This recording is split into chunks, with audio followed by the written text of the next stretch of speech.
Talking about. Here we go. All right. Hi, everybody. We'll get started in just a minute, letting a few people get into the room. Timmy just told me that we're without the intro today. So my suggestion was to have Timmy. Rare episode. Timmy was going to hum it for us. I didn't want him to sing. I was going to try to hum the NFL intro. Dun, dun, dun, dun, dun. So anyway, Yeah. we'll get going here in just a second. So far, it's Bill Koeb and myself and Timmy Trayvon. I'm gonna start drawing. Yeah, so we're gonna do some drawing tonight. And look at Bill's already going at it big time. So am I. Not as far along as Bill, but yeah. While we're waiting for the room to fill up, if you haven't joined us before, I'm going to drop a link in the chat because you'll notice you cannot chat with us in this room, but we love to use Discord. So I'm going to drop a link in the chat in just a second before we kick things off, which John, feel free to go kick things off. But I'll drop that link in and join us on Discord, full names only. We got to trust you. So other than that, let's go. All right. Trust is a good thing. Tonight we are doing a repeat, different photography, but same series. We're going to be drawing the Sandman again. It was kind of interesting that I had not seen any of this series. I don't think, well, none of us had seen any of this series. So we've all had, it came out on Friday. So we've all had if you had the opportunity to see it and kind of have a different perspective on it this week. So you may have a different point of view. Your drawings may be different, whether you liked it or didn't like it, or you may not have tuned in because you may not have watched it. So anyway, we're going to be drawing. Our first is Tom Sturbridge tonight is Dream, and he'll be our first 20-minute pose. We'll be doing 3 poses, 2 20-minute poses. Our second 20-minute pose is Lucifer, Gwendolyn Christie, and our third pose, you have an option of 2 different photographs and multiple individuals. Corinthian, Boyd Holbrook, or you can, any combination you want, which is also going to be a 40-minute pose in the third pose. Nadia and Morpheus. And you can decide. You decide which what you want to do for the third pose. We kind of leave it a little bit open. I wanted to give you more people, more variety to choose from. And I think we're all set to go. Post your work to hashtag illustration isolation on Instagram in between poses, and then we'll take a few minutes and look at everything when we're done. Great part of this event for me is to be able to go through, maybe a little bit more so. I get a little bit more involved because I have to start the day before trying to find good reference, trying to think of what people are going to want to draw, what's going to be enjoyable, what I want to draw. But to see at the end of the night, to see so many different interpretations, it's a real kick. It really is fun. You would have to not like drawing to not appreciate it. And I really like to draw. I love making artwork, and to see the different interpretations and the creative aspect of it is really, really entertaining. So let's go ahead and get started. First up is Dream, and I will stop sharing and we'll get started. Yeah. Also, we've got a tight crew tonight. I bet another artist shows up before the end of the night. But I am going to say this. Please ask questions. I have a threat, actually. If somebody doesn't ask a good art question tonight, I'm going to tell a story about my trip to the DMV this week. That is a threat. Please, that's a serious ask threat. Questions.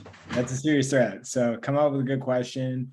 You can post it on Discord. If you don't know how to join Discord, if you're an adult and you've never used Discord, you can use the Q&A on Zoom, and I'll keep an eye on it too.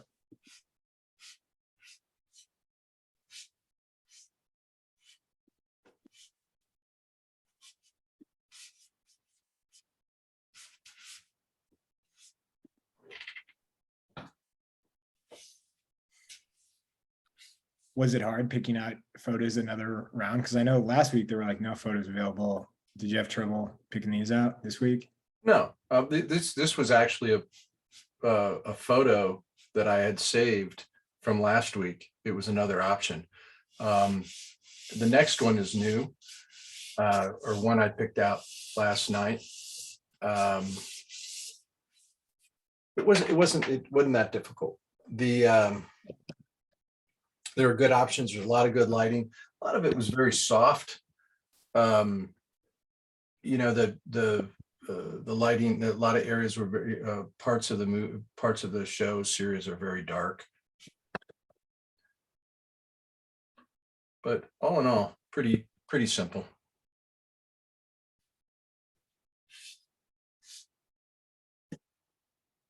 This is a little bit of a challenge because his face disappears into the background. Yep. So you have to decide kind of where you want to put his. Oh, Bill, I'm sorry, I muted you. I meant to spotlight you.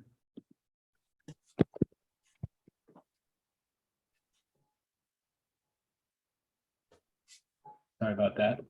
No, it's okay. I was just saying that for me at least, I had to decide where I want to put the nose, whether I want the nose or the cheek to stand out. You know, and kind of adjusting that.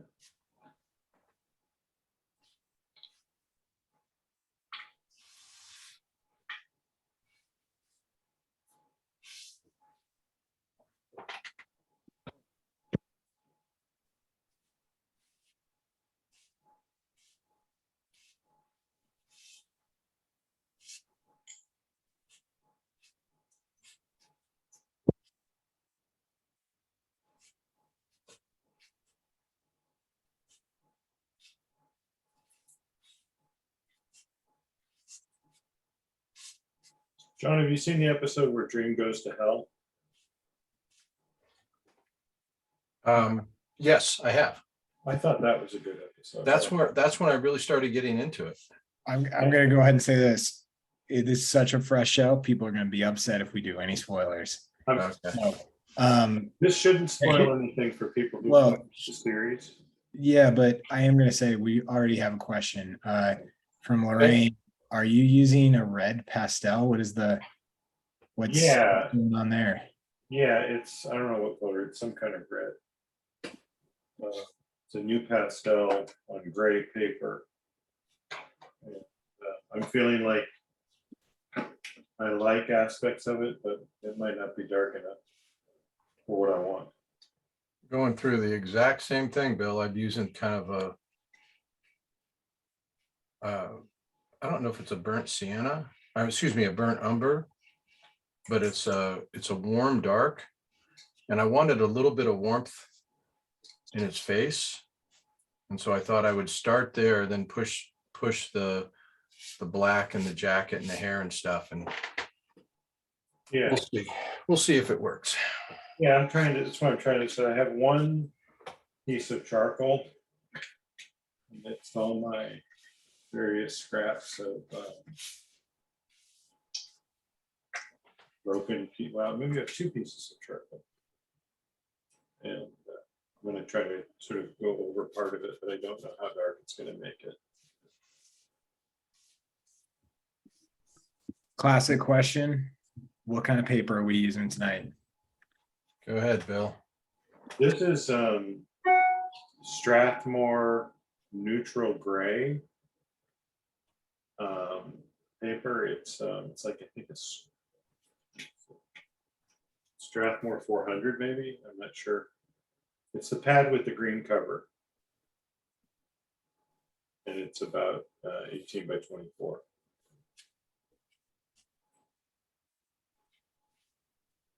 My paper is very similar to that, except it's a little bit smoother. Yeah. It's a printer from a printer ordered. It's a Mohawk paper. You know, I reached out to them to try to find some drawing papers, and the cost per sheet is about what this stuff costs per sheet. Right. It's just getting samples from them is, Well, I know a guy who knows a guy, and you know a guy who it knows. worked out okay. So I'm gonna, yeah, so I may be reaching out to you guys to get some samples. Or maybe just find out what paper so I can order some. These questions are stacking up. The DMV threat is a very functional threat. It works. We're gonna talk about the DMV, is that? Yeah, that's what I'm gonna do. If Oh my the God. questions fade. No, from April, how do you manage to keep your charcoal pictures from fading? I store them where they don't get smudged. And I'm using pastel with, sometimes I draw in charcoal. If I draw in charcoal, I can lightly fix it. The pastel, I don't like using any spray fix on it. I've done it before a little bit at the beginning and kind of like anchored it and then worked back on top of it. After I moved it around some, I sprayed it, but I really don't like what happens to it when I spray fix it. I pretty much just close the pad and then put them away.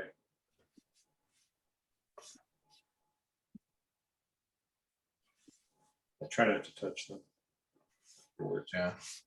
You know, if I really like them and I get them framed, I put them behind glass. And I do that every once in a while. And if you frame them and you put them behind, use spacers. Because so that the paper doesn't touch the glass. Yeah. Well, or mat it. Yeah, or mat it. Yeah. I was so proud of my nephew who's staying with her at my house right now.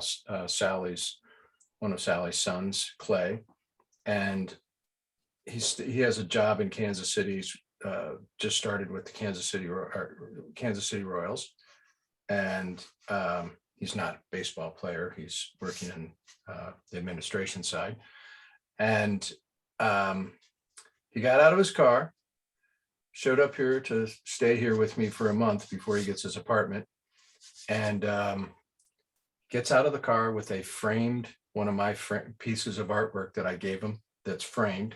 Oh, cool.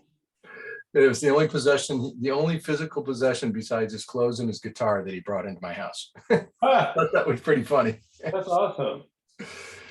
Yeah. So made me feel good. That's nice. Yeah.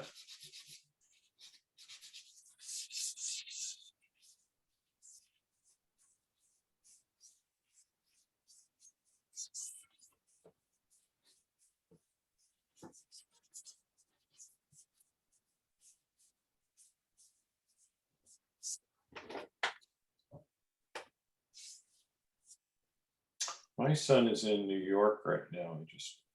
You just made me think of that. He's on a trip visiting a friend. That's cool. I can sort of tell. Well, there's an app that we share that, it's a location sharing app. And, I had a good friend, his son's in college. We were at lunch when his son was on spring break and he had that app. And he opened it up and we were watching his son. He says he seems to be going to this one location a lot.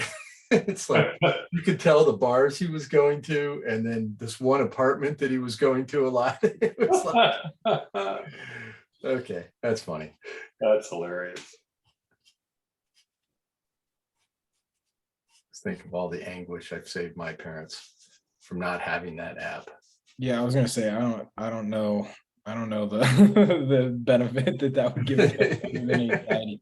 You're gonna live, your life is gonna be shortened just by the anxiety it causes. The only time, well, we got it when he was traveling in Europe. I forget why we got it, but The only time it ever causes me any anguish is when I see that he's driving and I see how fast he's driving.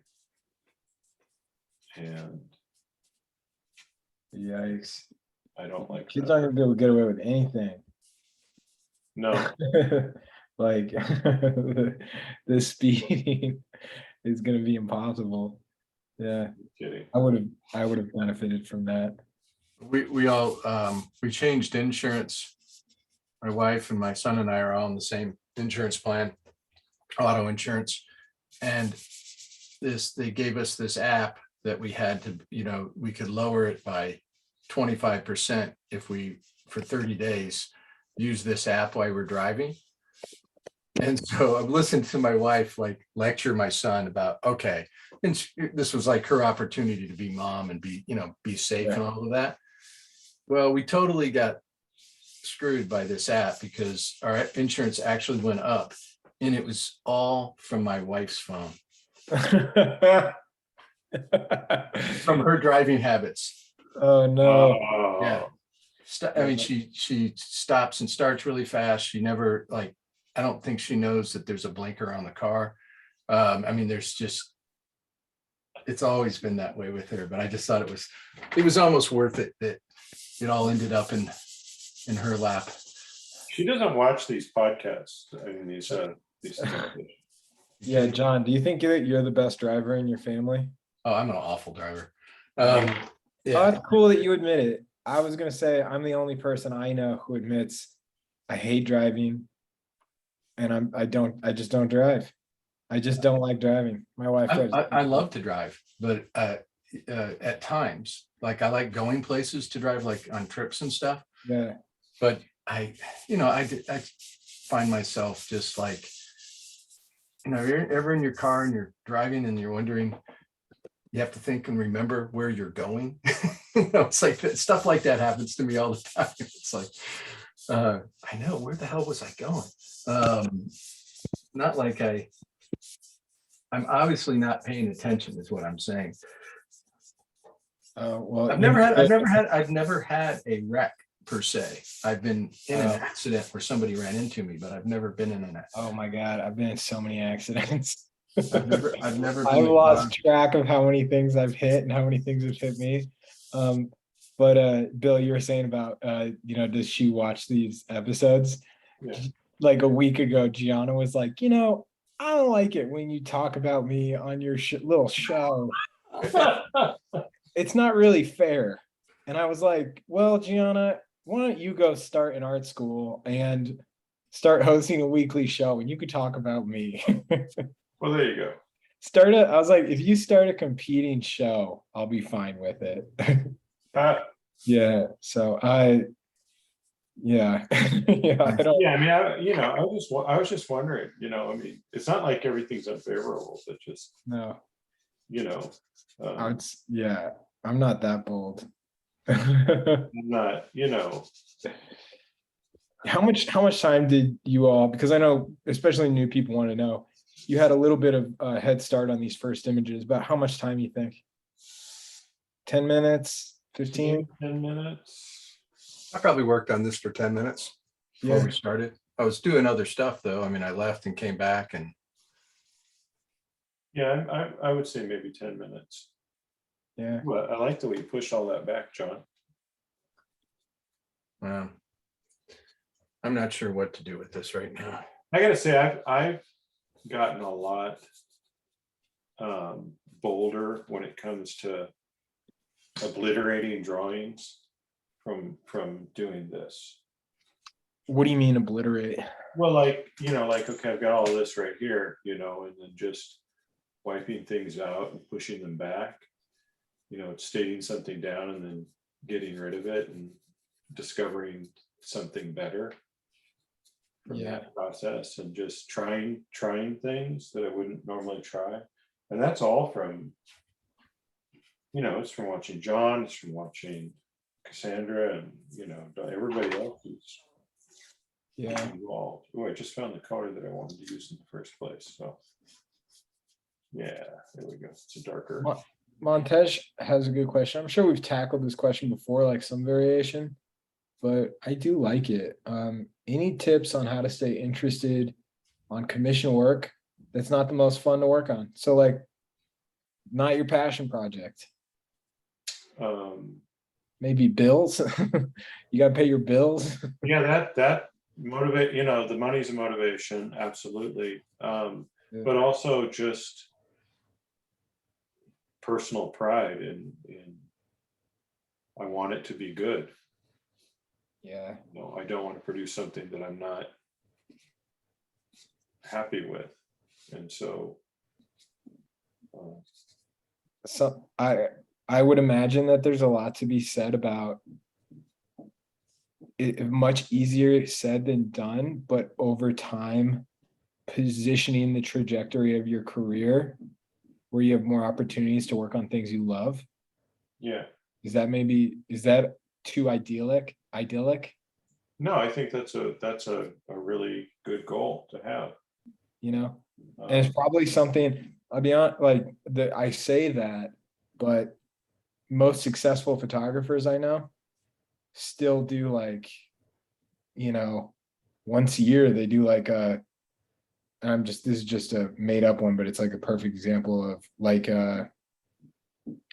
headshots for like the Goldman Sachs, like Goldman and Sachs execs, and it, it's their like cash cow job and they hate it, but they just still do it because it like, pays the rent on their studio for 6 months or something. It's a trade-off, Yeah.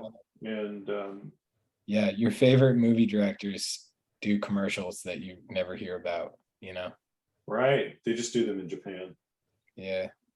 But you know what? It's funny. I think like Ridley Scott, I might be making this up entirely, but I think like Ridley Scott does like commercials every now and then. Oh, I'm sure. Oh, yeah, I'm sure he does. Well, I think it's important to try to find, look for something in every project that you can make yourself interested with it. Sometimes, there's some are a lot harder than others, but Yeah. I find most of the time, oops, sorry about that. Finn's calling me out saying, no, that's bullshit. No. It's like bullshit. Yeah. No, but I really do. I always thought that I could usually find something that was interesting and Really? yeah. Whether it be, Yeah. whether it could just be focusing on Yeah.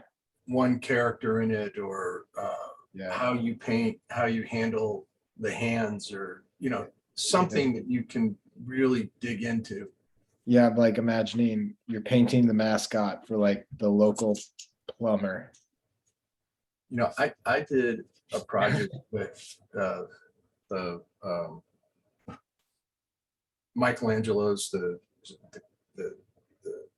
creation, or Yeah. Adam. Yeah. yeah, and I had to duplicate that painting, and it was like 6 feet tall, 6 feet across when I did it. Oh my God. And I kept thinking, oh, this is gonna be so. I got so into that. I thought it was so much fun to do. But I had no interest in it, except for the price tag that came with it. And then Why were you duplicating it? they wanted to use, believe it or not, this individual that actually owned another one of my paintings wanted it to be on the ceiling of his family room. And so he wanted me to do it, and then they were going to, Oh, they did. He had this produced, this printed, yeah. like in this, like a sign printing, and had it mounted to this, somebody that has too much money. I was just gonna say I didn't want to make any assumptions, but I was like, this sounds like a very wealthy person's who's not busy enough. Well, you'll notice that, artists tend to, painters especially, know a lot of wealthy people because that's who's buying their work. And, I can't afford to buy my own work. I certainly couldn't justify it. But And it's just unbelievable that, to me, that somebody will pay what they pay to buy one of my paintings. And that is just, I love it. I mean, it's a great feeling, but it's just, you just sit there and think, wow, I can't believe somebody did that. Hard for myself to do it. I bought a couple of my dad's paintings last year, which are way more expensive than my paintings. And I loved doing it. And it's a good investment for me to do it. But man, people got to have a lot more money than me to be able to do that. So they consider it kind of an honor, I guess.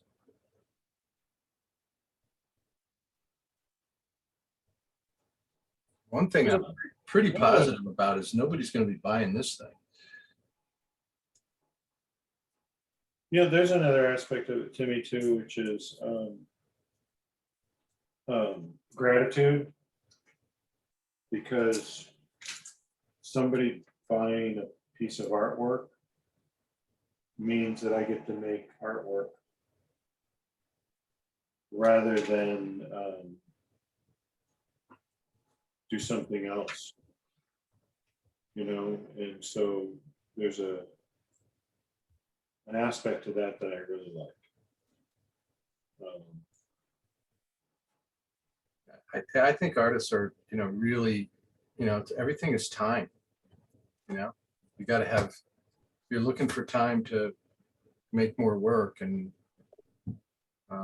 that's why we talk about, how important it is that you can find a way to make a living at what you do as an artist, because then you're making artwork all the time. And even if it's not exactly what you want to do, it's a lot closer than doing other things.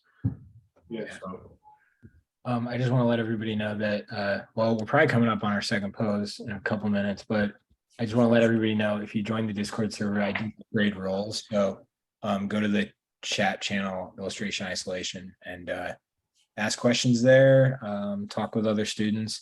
If you did not get upgraded, it means you don't have your full name entered.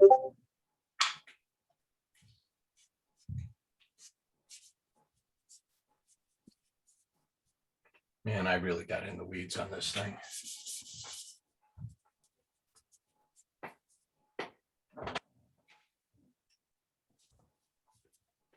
Gonna take a while to dig myself out. I don't even know if I can. We just need to start talking about Ray a few times so he shows up. Ray Bonilla. Beetlejuice logic right there. Yeah. Ray Bonilla. It's twice. Oh, this is exciting. We got Terry Brown in Discord. Yeah, that's amazing. Terry, hats off to you for creating a Discord account. This is impressive.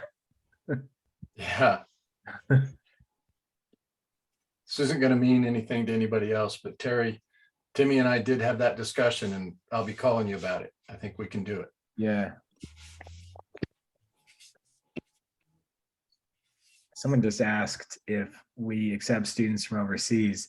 So many of our students are from overseas. This is not just the USA. Somebody just signed up from Australia yesterday. So we accept students from as far away as Australia. We've had quite a few students from Australia. We're huge in Australia. Then you come, I don't think there's a lot of art schools in Australia. Yeah. Honestly, I'll go ahead and say it. We're the biggest United States online art school in Australia. Yeah. I had a couple of really successful students from Australia, Robin Eli and Linda Adair.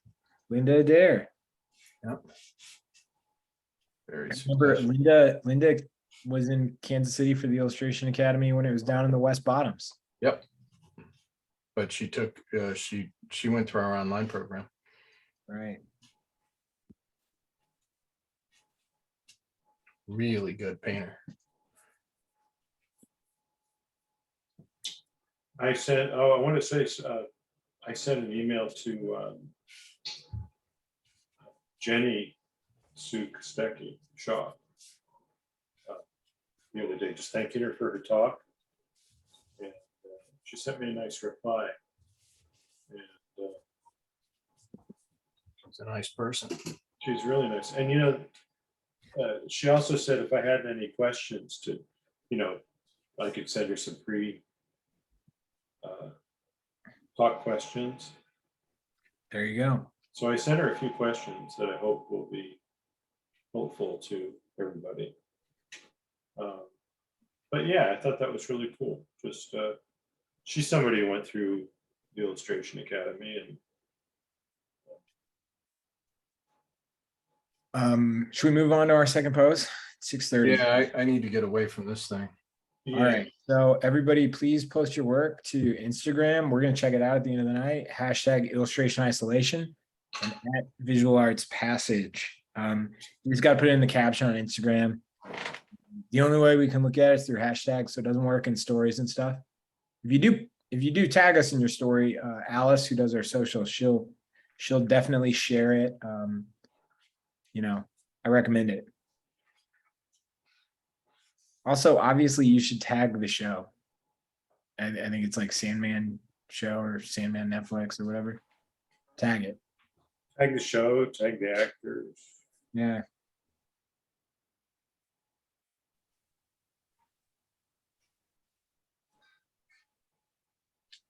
Okay. Who's the second one we're drawing? Um, What's the second pose? it's It's Gwyneth. Oh, okay. Well, hey, you know what? I shouldn't say that without looking. Yes, Okay, good. Lucifer.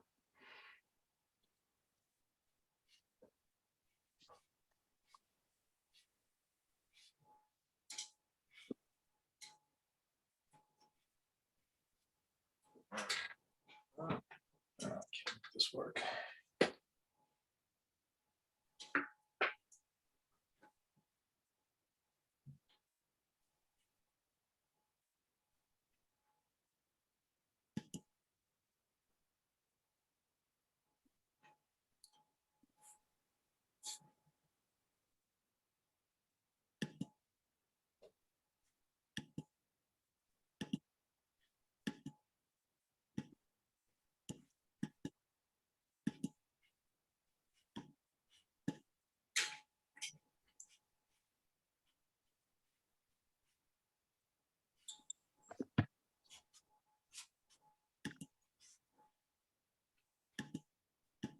someone just asked, do you guys have any opinion on the rise of AI art? Do you think you would try it out for yourself? And if you did, do you think you would try and incorporate it into your art process? Great question. Wrong night. You're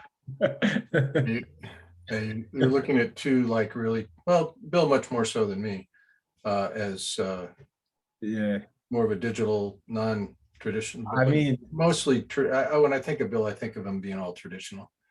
I mean, it's not. I'm not saying you guys are like Luddites or anything, but it's just, man. Sometimes the bench is stacked with some people that would have really great, would have a really great rapport on that topic. Yeah, like if Ray Bonilla was in here.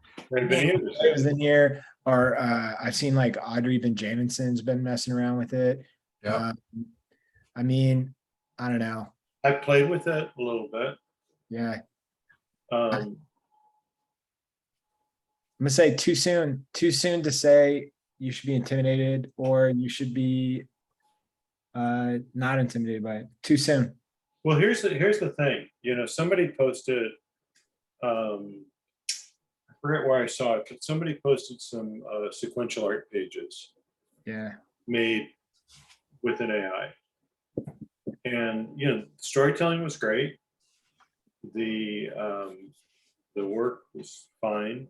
The problem was that the images that it pulled from were all created in part by somebody else. and they weren't altered enough to really get away with, copyright, not infringing on a copyright, in my opinion. And also they used actors, like there was an Anthony Hopkins in there. And so Yeah. there's copyright, and then there's publicity rights. So when you're using somebody's likeness, there, that's why what we're doing is fan art. I'm pretty sure that it's not just pulling images, it's actually studying pixels. But like I said, wrong night for this one. But it's still, Because I would like to hear somebody weigh in on it that actually knows about that, because as far as I've read, it really is just like pulling and studying patterns and patterns of pixels, well, never actually stealing or like photo bashing images. Like that's this was a photo image that was used. well then the AI that we're talking about is different, because you might just be talking about some like type of like AI that does photo bashing, but anyways, I would say I've heard a lot of illustrators getting, like I saw in our Discord channel, like one of our mentor students is using it for like inspiration or for ideas, and seems like a pretty powerful tool. Might be able to, cover more ground and like be better, I think it's like anything, it's an interesting tool. It's just it's in its infancy. Yeah. I don't know about the copyright with it though, because I just haven't really. I'd be curious if maybe somebody who like really knows. I only felt this way on these images because it was recognizable as Anthony Hopkins, and it was recognizable as being partially a photo of Anthony Hopkins. So yeah, that photo belongs to somebody. Yeah, but you're going to have that issue with any technology that you use. Yeah, trust me, it is going to do something to us. I mean, there's going to be a great place for it, and it's probably going to, like all technologies, it's going to alter and change the industry a certain way. We just don't know yet. Right. It's super interesting. I think anybody that has really strong convictions about this stuff is like, whatever way, it's probably somewhere in the middle, like it usually is. And you're probably just best like kind of eyeballing it, it's going to be a moving target for a long time. Well, best thing you can do is learn about it. Yeah. But I wouldn't freak out about it. I think some people freak out about it. They're just like, oh, like you can kind of spiral and be like, oh, I'm being replaced by a machine. That's what they thought about the camera. Yeah. Camera, that's what they thought about, digital illustration too. And, but man, digital illustration is like, think how much of the industry is digital, it's huge. Probably replace certain opportunities and create other opportunities elsewhere. That's probably what will happen, and whenever you see it crush like a portion of the industry, there's going to be like a Wired article about it, and it's going to be really scary. And I wouldn't get too worked up. I mean, it's probably gonna, you just like figure out how to, you got to learn how to pivot, Yeah. No. But like I said, really like not our like all-star night for the AI question montage. I have played with it though. I mean, I thought it was interesting. I think it's an interesting idea generator.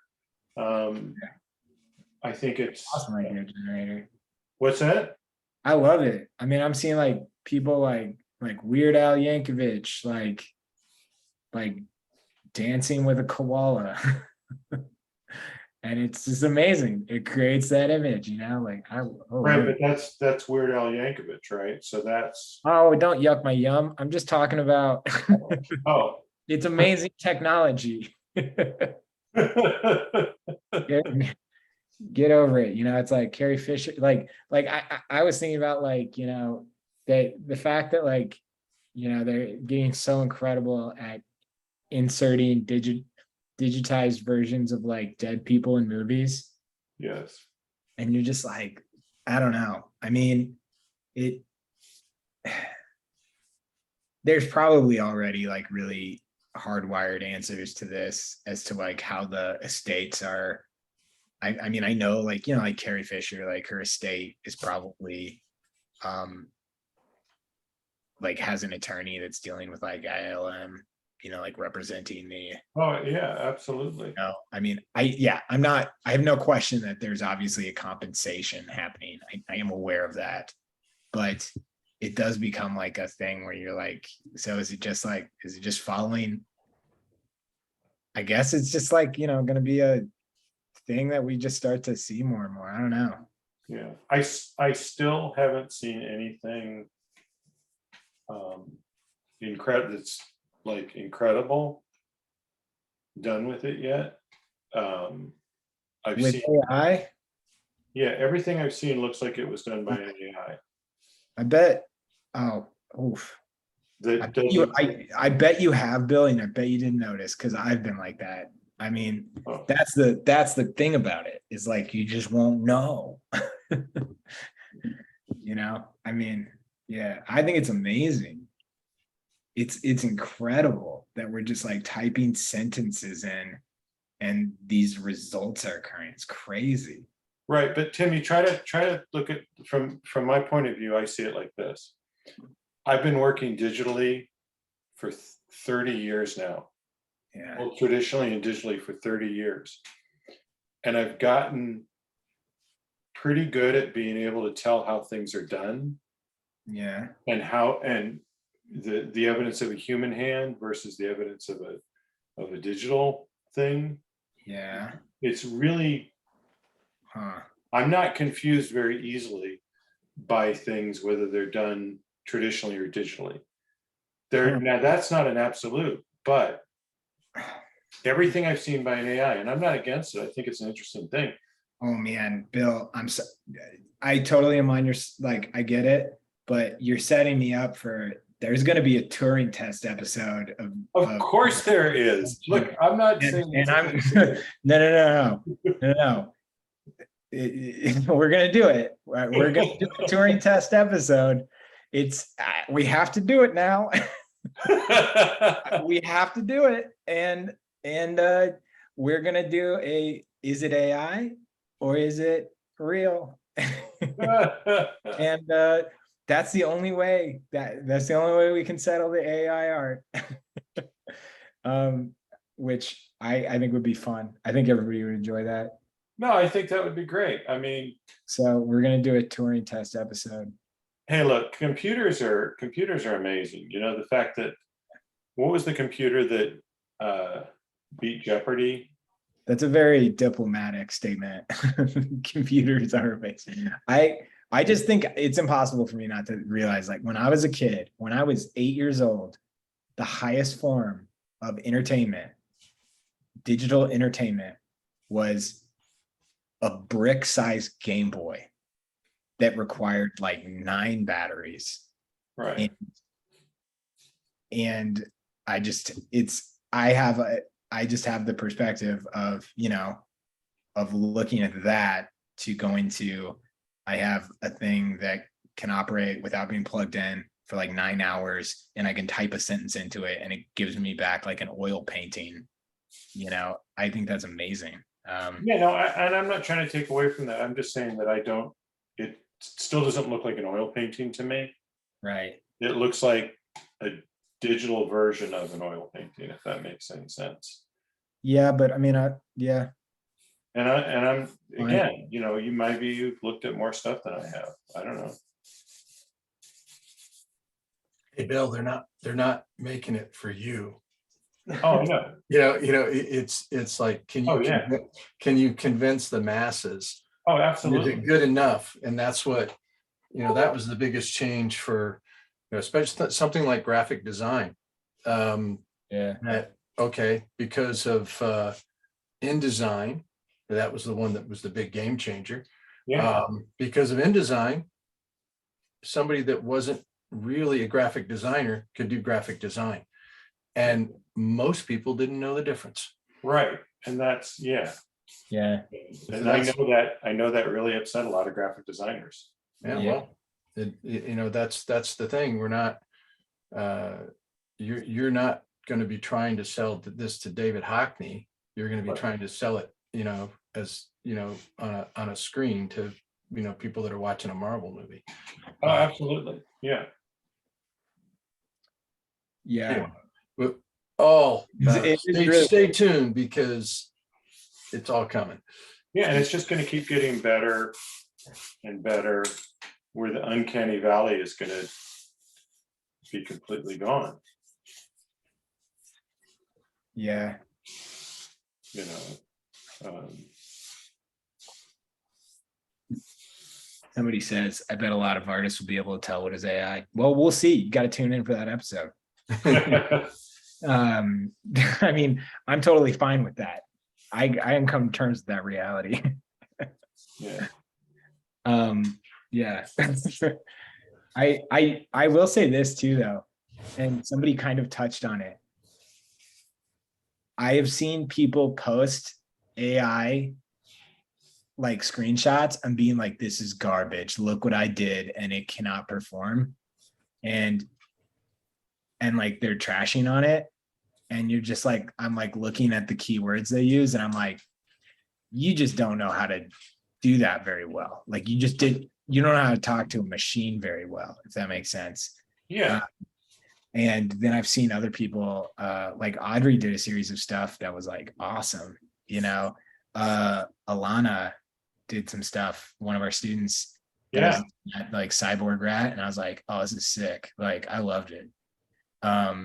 So Well, that's really encouraging because it's people that have an aesthetic that are doing nice stuff, Yeah.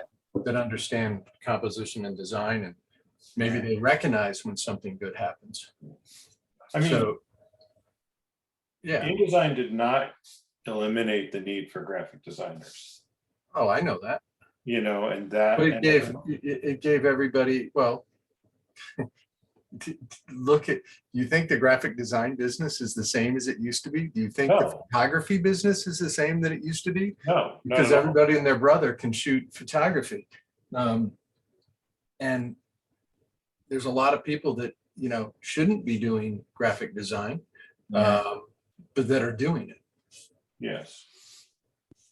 It's not, and it's, it's working for them. It's functional for them. So, Right. yeah, we don't know. There's a lot that we're going to learn.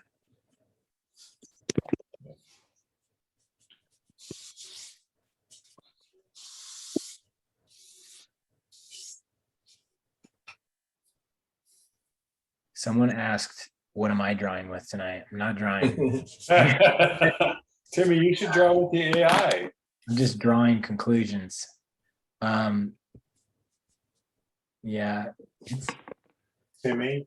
Wild time. Timmy, I've got an idea now for a challenge. You draw with the AI. That's not enough. That's not enough. That's not enough for a show idea. I think what you're trying to do is you're trying to avoid my showdown. You're trying to distract from the now inevitable AI showdown. No, I'm totally up for it. I think it'd be great. And you know what? Look, I'm happy for things like InDesign because, and Quark, even before InDesign, there was Quark. Yeah, Quark is what I was trying to think of. Yeah, Quark that was the game changer. Yeah, and I mean, there was PageMaker, and then there was Quark, and Quark was the one that allowed. I was able to design a whole book of my work. Now, I put some thought into it, and I tried to do it. Is Quark defunct now? I've never heard of Quark is defunct. Yeah, InDesign sort of made. Well, Quark doesn't exist. The company doesn't exist, but Tyson would say Quark's no longer with us. Quark is no longer with us. Yeah, Never heard of Quark. You're too young, but it Quark was was replaced by InDesign. it was being taught in every graphic design program. It was being used everywhere in the industry. Yeah. And it really wasn't very good. No. Yeah. It was very non-intuitive.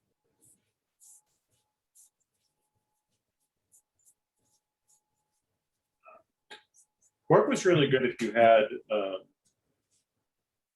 complete Somebody that knew how to use images. it. What's that?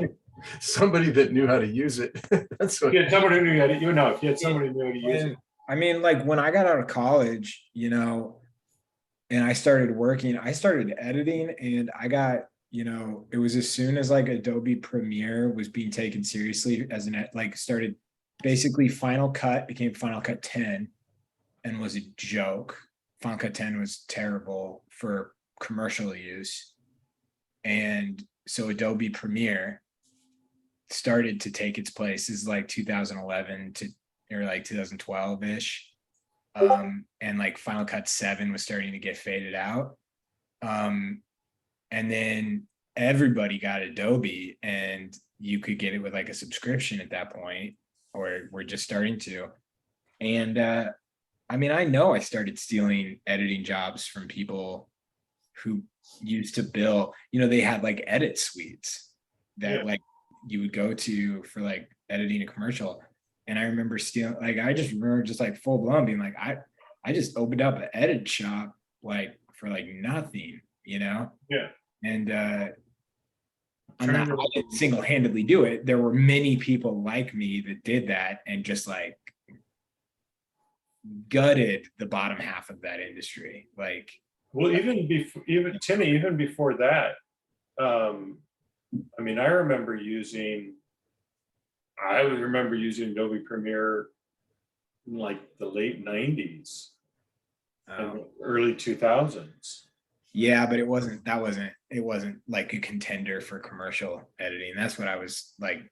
Right, but then it kind like it and Final Cut sort of, there was a, you know, a little back and forth. And then I remember didn't Final Cut get really good at one point? I don't think, I mean, nobody really,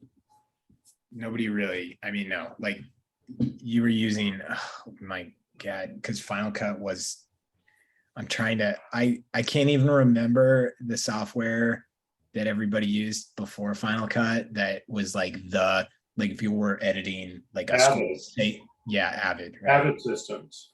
Yeah. But no, Final Cut, I mean, Final Cut was like it was hard to get taken seriously unless you were using Avid or Final Cut 7 until Final Cut 10 came out. Final Cut 10 was just trash. I mean, it was a commercial tool becoming a consumer tool like overnight. And it was like just like really terrible. Yeah, I remember the Avid system. Yeah.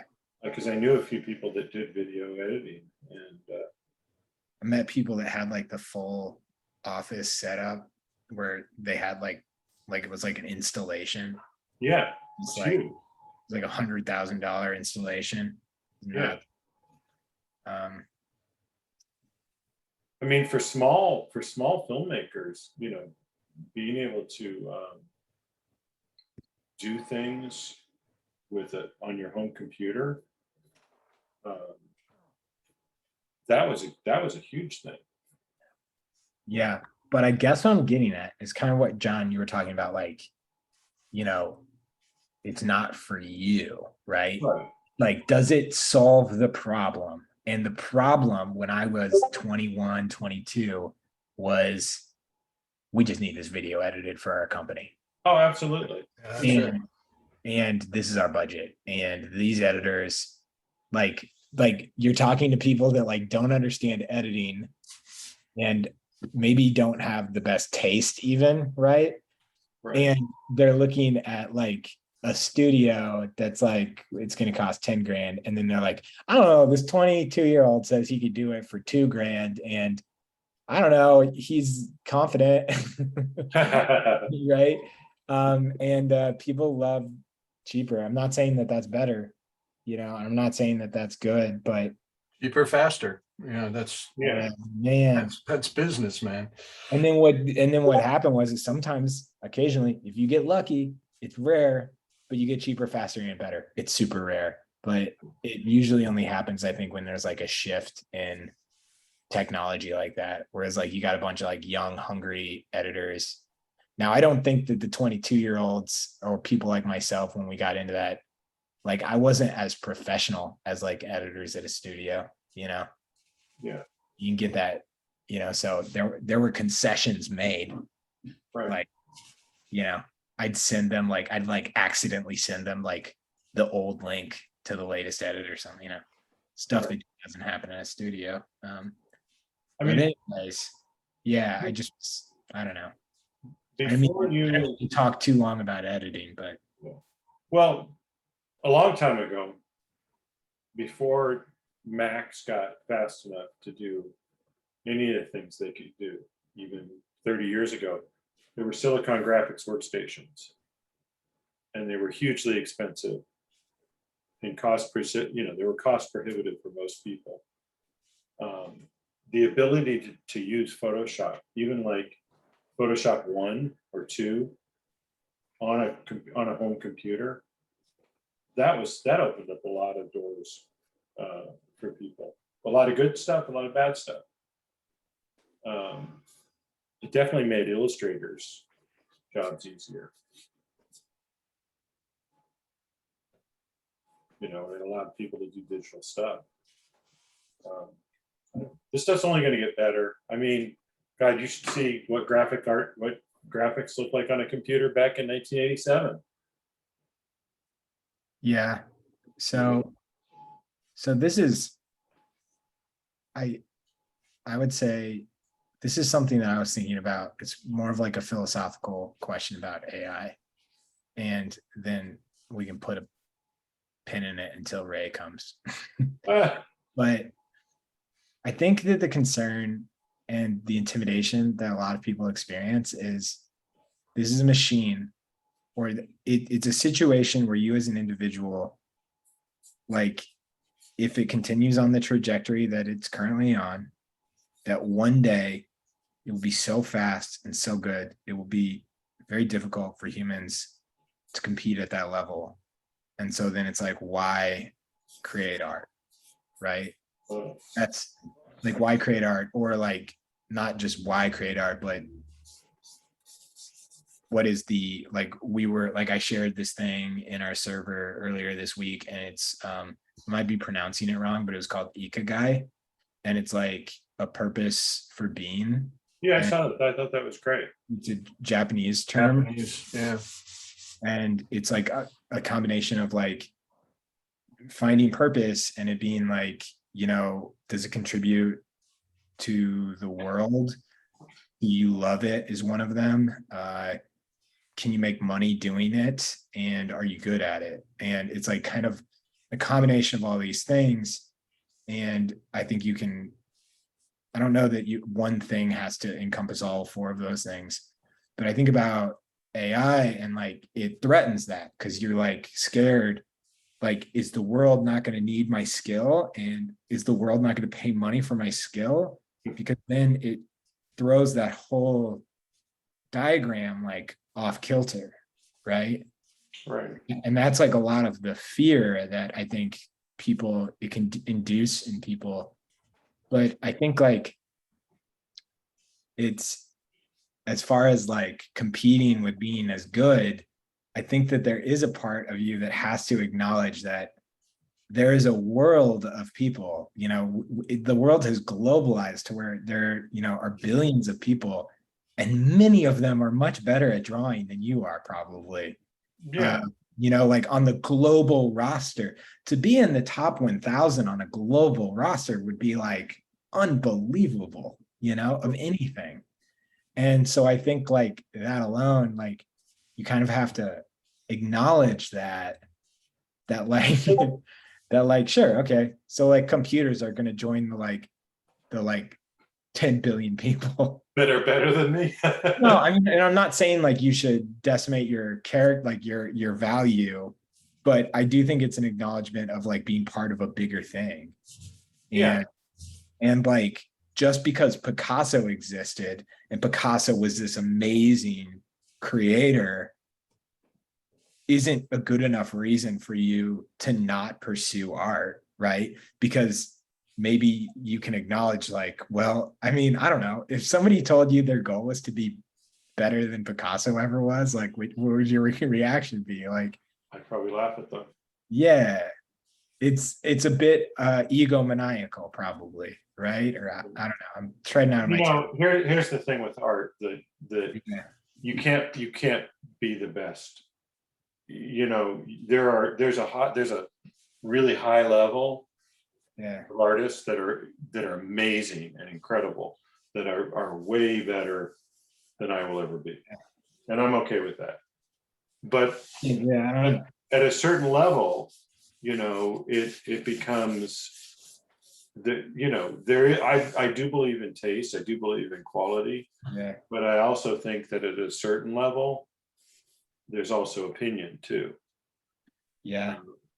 I mean, man, art, dude, you talk about subjectivity, like art, like you compare like value, or you say like the best drawer, the best illustrator. It's like, man, sports actually have stats, have hard numbers attached to them, and people can't agree on who's like the GOAT of the NBA.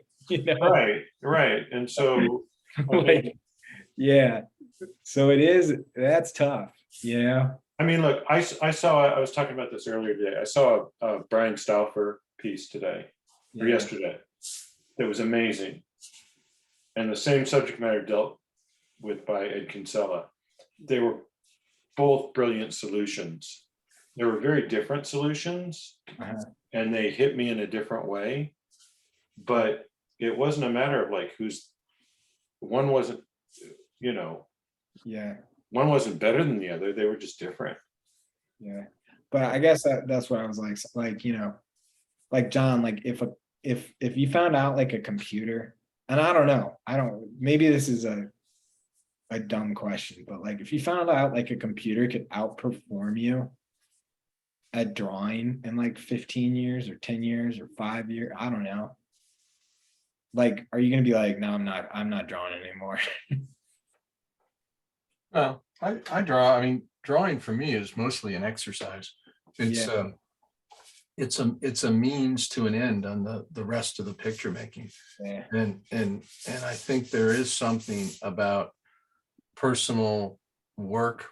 I think that, a painting that will hang in a location or an idea that makes it unique and different.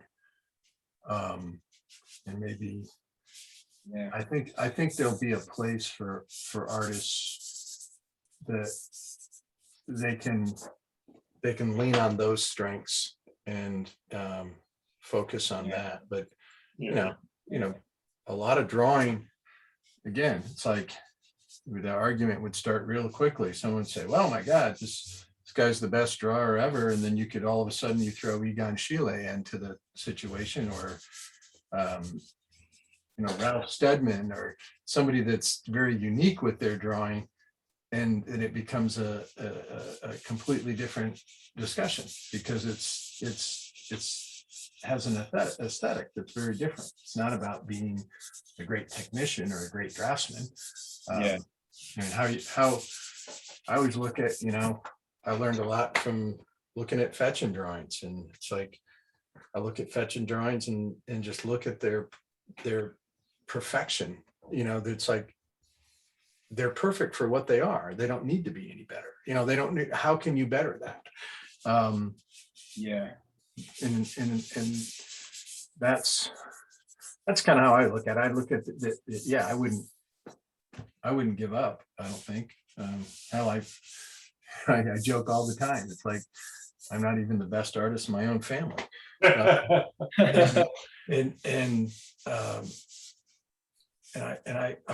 approach my whole career that way, knowing that there's so many great people out there. Dale said to me, we were having dinner one time. You might even have been there. We were in Detroit, and goes, what's it like? You know, you look at your father's work, or you see somebody like Sterling come up and you go, you know what I mean? And you mean, and I said, you mean like that's just so devastating good that you don't know how to deal with it? And he goes, yeah. He goes, I feel like that all the time. And I said, well, it's always there. It's always been there for everybody, you know. Yeah. And like you Oh my do, God. you do what you can. Yeah. Yeah, I do remember that. It was so funny. It was like, Dale, you trying to make me feel good here? It's like, no, it's not working. Yeah. For anybody who is not familiar with John's dad is Mark English, an iconic, iconic. Would you say one of the fathers of American illustration, or Well, certainly one of the huge success stories in American one of illustration. the uncles? Yeah. Yeah. I mean, and that, you know, it just because, you know, your dad wasn't going to give up just because Bernie Fuchs was amazing or Right. Bob was amazing, you know. Yeah, It's not about that, you know. yeah. I feel like giving up anytime I see anybody in this group do anything really good. You know, everybody's so good and different. All right. I think we've done a good job. I think we did a pretty good job with the AI question. Now, who wants us to talk about Bitcoin and then NFTs? Oh God, And then we'll wrap it up. please don't talk about NFTs. I'm kidding. We're not going to do that. I don't know what to think of Bitcoin because I was joking. We're not talking about Bitcoin. no, I was just gonna say like in terms of But I'm serious. Bitcoin. I'm serious. I'm dead serious. We're not talking about Bitcoin. Okay, well that's good. No, does anybody please keep up the questions.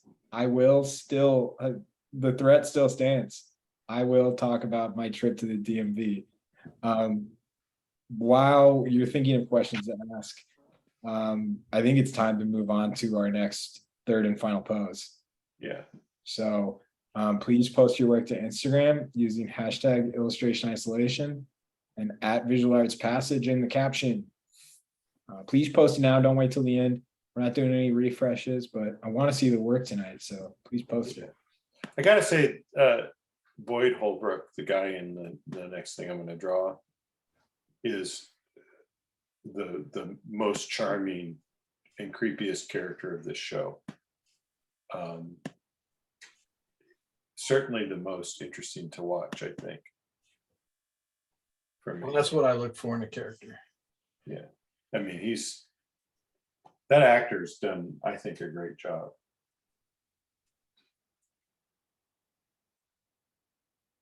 Now I got to decide how much of him I want to draw.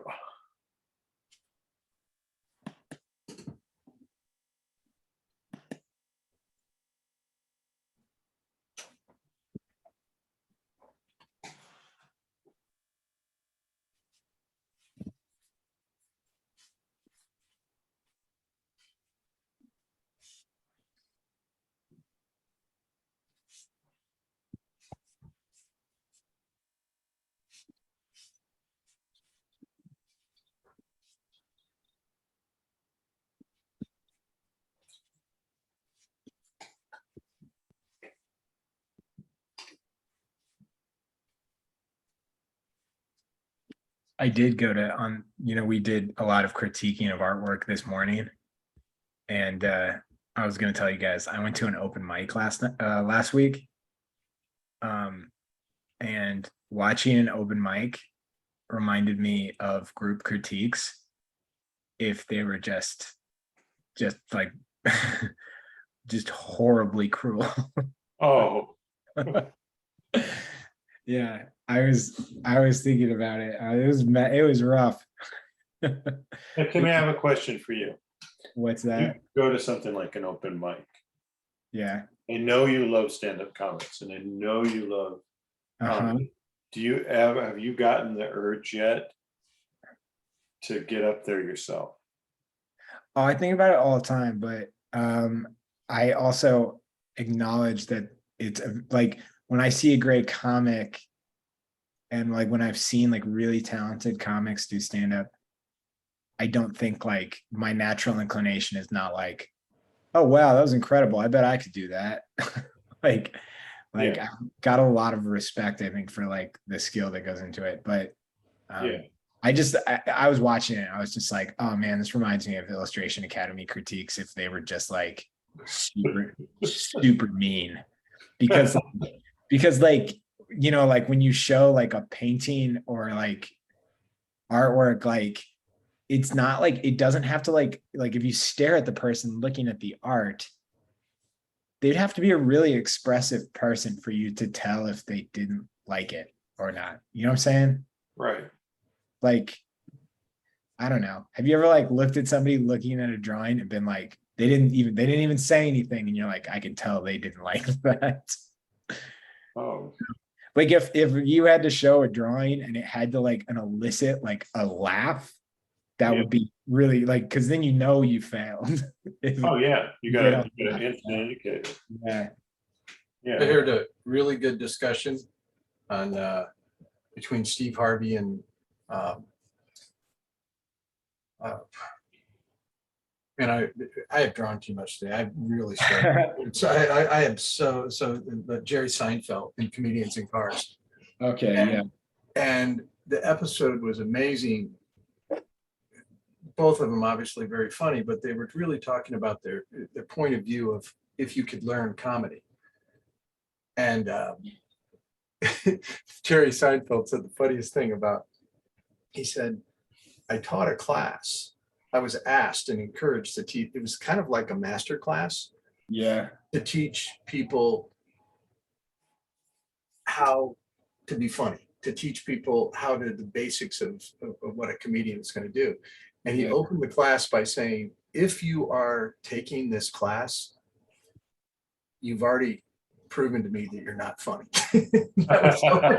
He said, because you can't learn it. And I just thought, Funny. wow.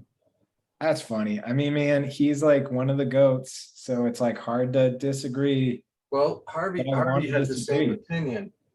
And You can't teach it. and he's like, same thing. It's like, no, you can't teach this. You either got it or you don't. Yeah, And but you can teach improv like really well. Like, you know what I'm saying? yeah, It's a muscle. And like I hear those comedians, like all my favorite comedians talked about during lockdown how rusty they got, you know? right. Like they all talked about how like they went up on stage and they just like bombed like after lockdown just because like it had been way too long. But I guess like maybe there's a point of I don't know. I think Maybe it's one of those things that you can't teach, but it can be learned. Well, I think you can hone your craft. And I think Jerry Seinfeld is really big on craft and getting good at it. He said the basics of being funny and understanding what is funny, he said, you can't teach it. I always thought the people that I know that are really funny are incredibly bright and Yes. very witty. And I wondered if intelligence has a lot to do with it. I I'm think sure it does. I think intelligence is a huge. different types of IQ, you know. Yeah. Yeah, I don't know. That's really interesting. I want to disagree with him, but he's Yeah. he's Good luck. Seinfeld. He's one of the funniest. Yep. But like, it's funny to hear him say that as well, because like, of all comedians, he's like his jokes are like really tight and like really written. Yeah, And but like, he refers to that as craft. yeah, but like they're just super honing the structured. craft. Like everything he's doing is like looks like, oh, that's not organic. You know what I'm saying? Yeah. Right. Nothing about that is organic. Or like the only person I think of like I've heard that there are like only a couple of comedians that just like right out the gate, they were just funny. They were, you know, the funniest no matter what, like in any setting. And like they didn't really have to try very hard. They just were the best. Yeah. And will be. And I assume, maybe Pryor, maybe Chris Rock. Chris. Yeah. Chris Rock. Jerry always kind of leans to Chris as being the funniest guy working. I think he is. So But yeah, I brought it up. I didn't want to talk. I don't want to bore anybody with me talking about comedy because I could talk about it for a really long time. But I just was like, I watched like 15 acts, and I want to say 14 of them bombed, and it was it was incredible. It was brutal. That is like the best way to be like, yeah, I'm not doing this. That's incredible, but even just getting up there and doing it, that's a huge hurdle for some people. And Oh, I would say it's a hurdle for everyone who doesn't do it. I mean, getting up and doing it, and then It just reminded me of the critiques. So Yeah, absolutely. but like, I gotta say, like, honestly, like, I think Jerry Seinfeld's really clever, but I don't think he's the funniest comedian I've ever seen. I mean, yeah. he's got a particular thing he does. Well, yeah, I mean, I know people like don't like respect, like don't have like they don't have the taste for it, or like they. But I just when I say that, it's just like he's a Mount Rushmore character in the world that we live in, especially. Yeah. I mean, I think he's an incredibly intelligent and interesting person. Yeah, it's. But somebody else that just seems so supernatural. Somebody like Jamie Foxx, Eddie Murphy. Yeah. How did Eddie Murphy become, famous when he was 17 years old as a comedian? I mean, a lot of that had to be.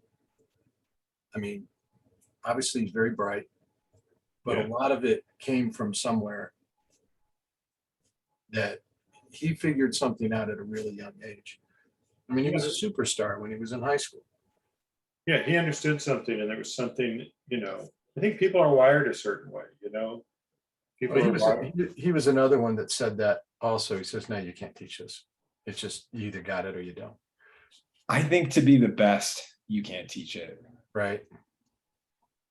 I think that to be, I heard somebody the other day say this, and it blew my mind. They were like, to be the best actor, yeah, that's an incredible thing. And it's just, only a few people, right?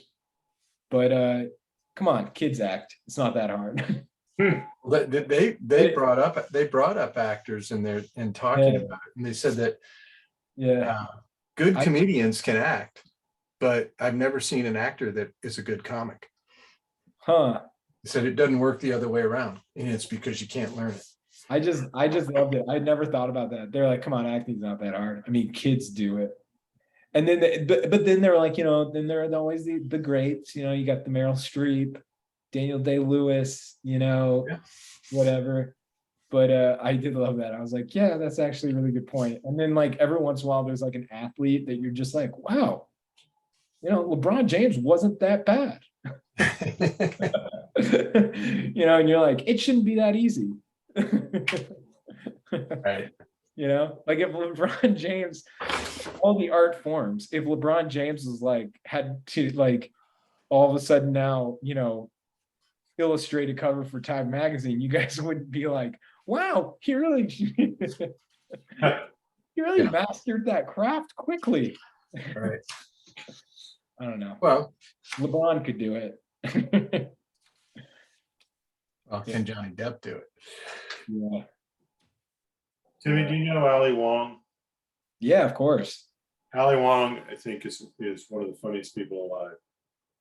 And her storytelling and her timing and her thought, it seems like there's a certain level of transparency where you can see how she's crafting something. Yeah. And how she's getting there. And the trick of that is for someone to do that really well and have it be transparent, but still make me laugh, even though I can see it and I can sort of watch it coming. It's, to me, that's when I see an actor and I know full well they're acting. I know who this person is. I know this person is not a real person. I'm familiar with them. and I still respond to what they're doing. Hmm. That to me is a really high skill. I've gotten to a phase right now because I've watched a lot of. It's like one of my favorite. It's like one of my favorite art forms to watch. Like Yeah. it just always has been. But I've gotten through a phase where like I really loved the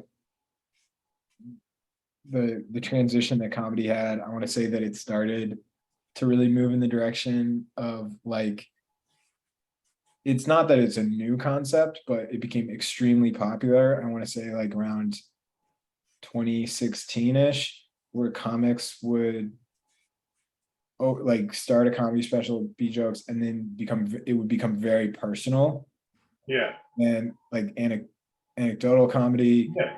Then they would become like, they'd be like, oh, I've tricked you with my jokes, and now I'm going to be like super vulnerable and tell you, you know, like Neil Brennan's done this. I think like Aziz Ansari. And I really enjoyed it and like was hooked. And it got to a point where I was like, oh, I just love comedy. Like I love that because it's like very emotional and dramatic. And now I'm just like, just tell me jokes. I just want to hear jokes. Like I want the like Seinfeld comedy special or the Chris Rock special where it's just like these are just jokes. Yeah. Well, have you watched like all the episodes of Comedians in Cars? Yeah.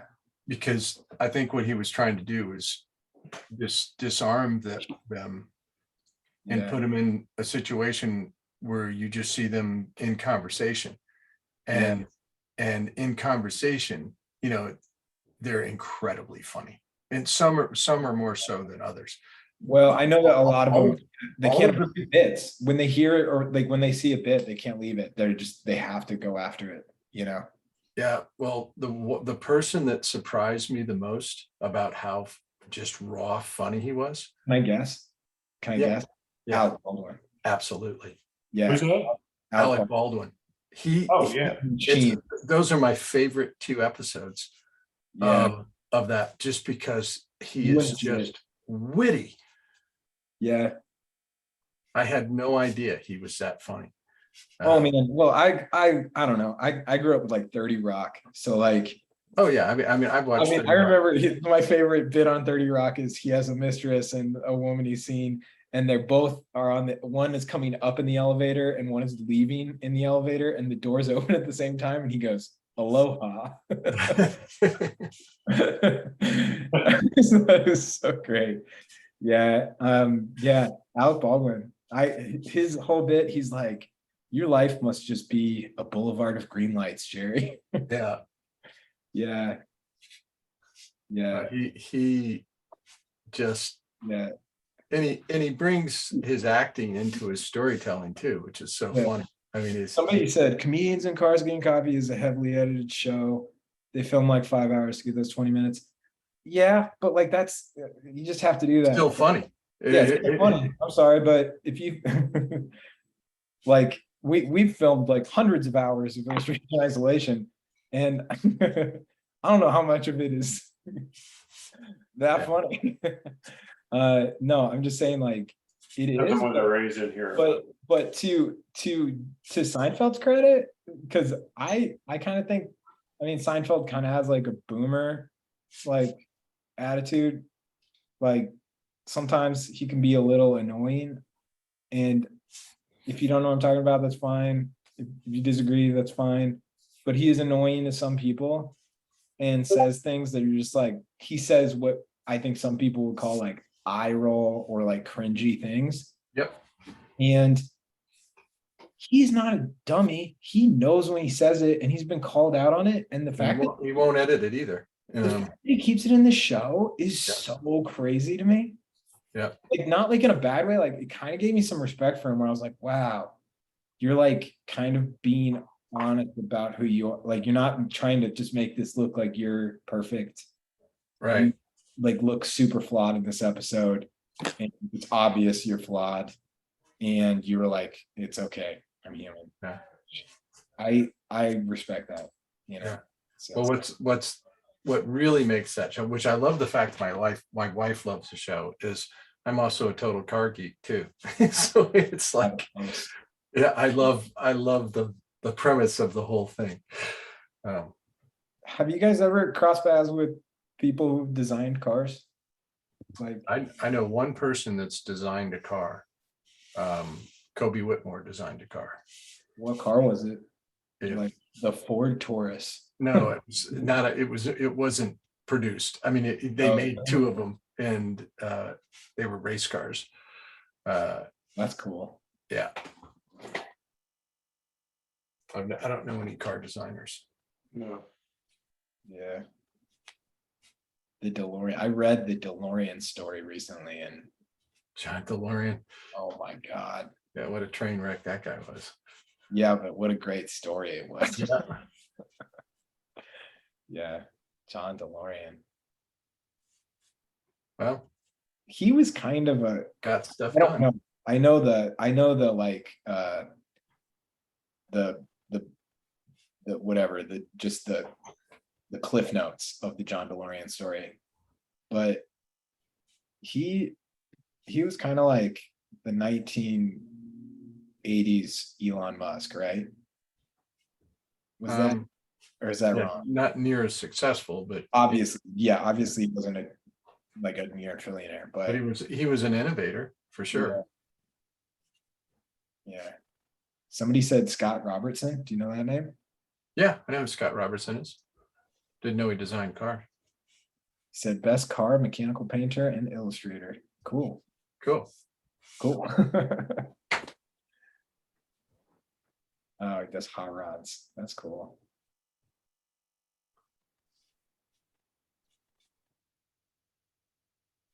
Yeah.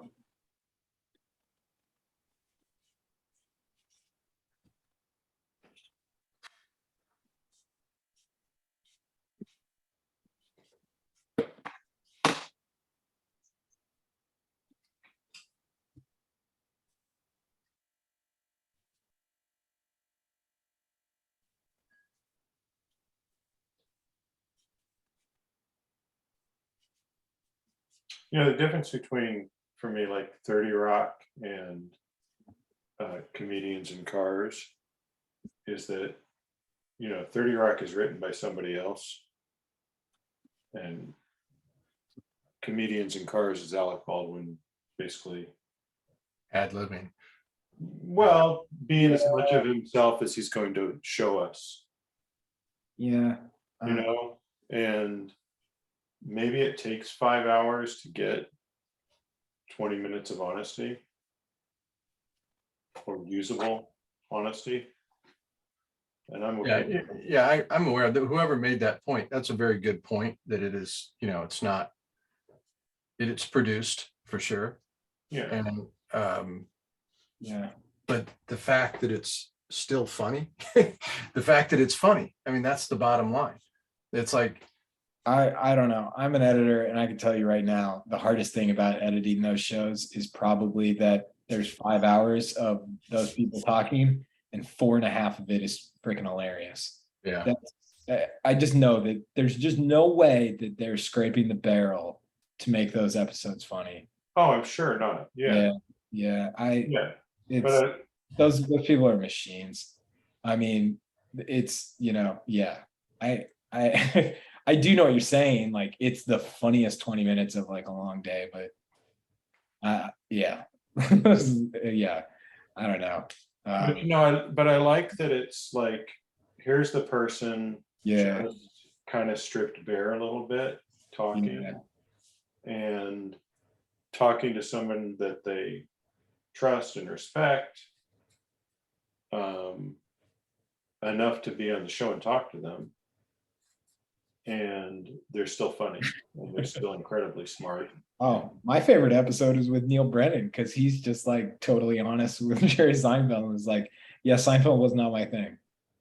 We can get into it. I never really got your whole thing. He's like, you're like a joke teller. Yeah.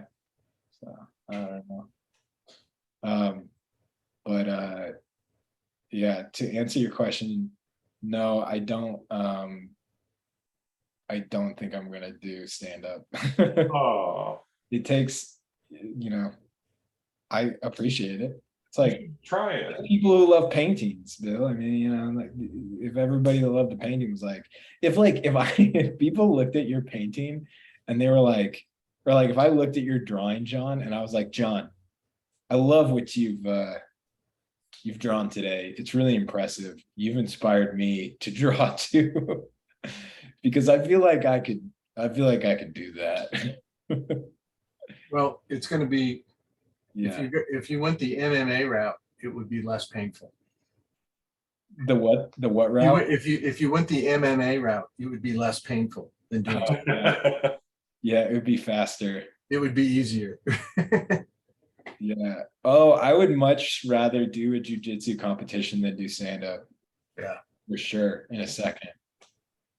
I don't know why. Because I'm not gonna relive a jujitsu match in my head every time I go to bed every night for the rest of my life. Oh. Right. Well, you might, but the thing is, Timmy, like, what's the worst that can happen? 20, 30 people don't think you're funny? I mean, Oh, that's devastating. really? That's only 20 Oh, or 30 that'd be people out of like 8 billion. Oh yeah. That would be pretty devastating because then you're like all these things that I thought was funny or clever or thoughtful. And this is what's interesting is like you have to like take stock because I went to it being like I'm going to a comedy show. There's like a line you have to, as an attendee at an open mic, you have to make a decision. If I'm going to a comedy show, so I should be giving out laughs. But at a certain point, if you give out too many laughs, it's charity and you're not helping anybody, Yeah.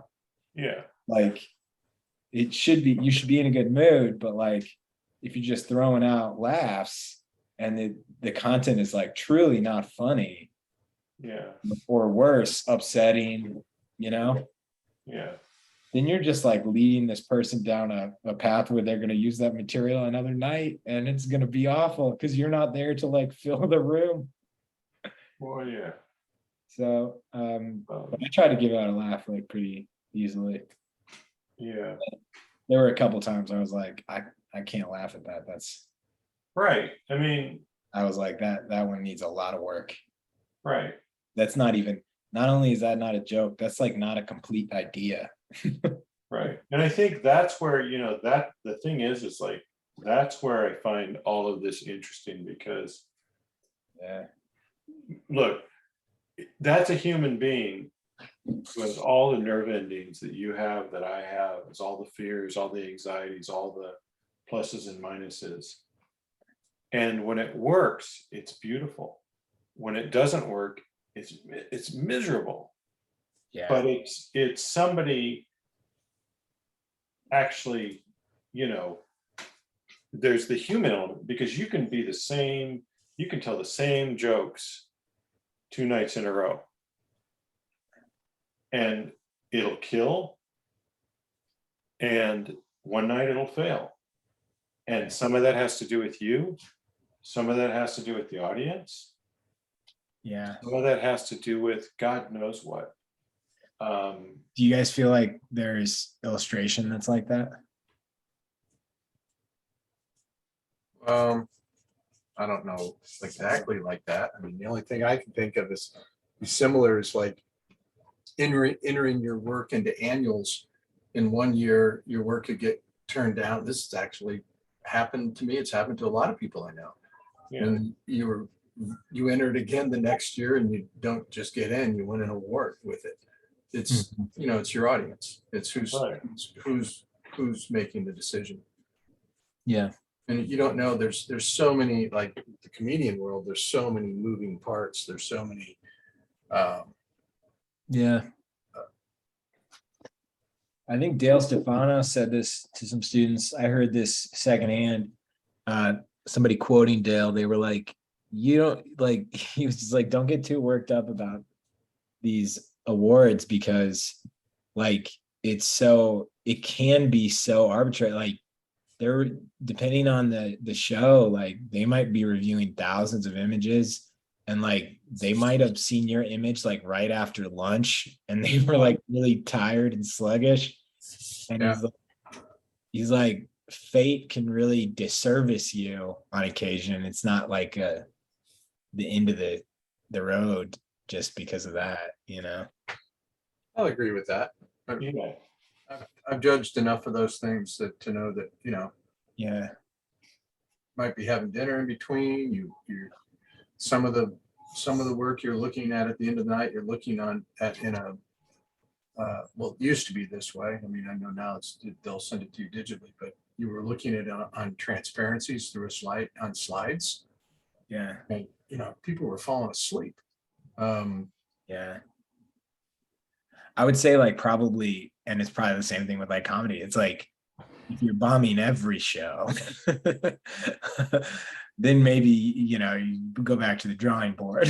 Right, if you're Right. bombing every show, then that's a different thing, but That's your tell. That's your data. right, but if you bomb like one night and then the other night you do really well. I mean, look, I've turned on comedy shows too, Yeah. people who I think are really funny, and I'm like, I can't watch it. I'm just not in the right space to watch it. And then I'll try again, and I'll be like, I don't know what was wrong with me. I don't know why I didn't think that was funny. Comedy is pretty personal thing too, because it's how much you're willing to give, as far as can you look past, comedy can be brutal. It can beat people up. It can make fun of people, and how willing are you? There's some comics that, you just can't exist anymore. Yeah. I don't think Andrew Dice Clay is going to be building a career starting out right now. Oh my God, cracks Just me. won't happen. John, Andrew Dice Clay did a show at that comedy club down the street from my house. I knew he was going to be here. Cracked me up that he was doing, because I was like at that Price Chopper. It's a pretty rough Price Chopper there. And I was like, Andrew Dice Clay is probably bought snacks here. It's a Price Chopper. It's a grocery store. It's like a regional grocery store. Oh, It's not Whole Foods. wait, there was a comedy show at a. No, it's just No, in it's the like- same parking lot practically. It's like it's like a strip mall club. It's like it's so weird. It's really cool. I recently found out about it. It's like literally like a 5-minute walk from my house. There's a And comedy show there. and like they get like big acts. It's big acts, yeah. Like huge acts go to this. Yeah, like Cho just did a show there. Ron Funches is going to be there. A couple other comedians that I met a couple of the comedians who Salacuse pals around with have shows there. It's crazy. That's a very unusual name, Punches. Funches. Punches, Yeah. right? There was a very, very well-known illustrator in the 80s with that name, Don Ivan Punches, Oh, yeah. I think it's spelled differently. probably. Yeah. But I just wonder if it's just such an unusual name. Yeah.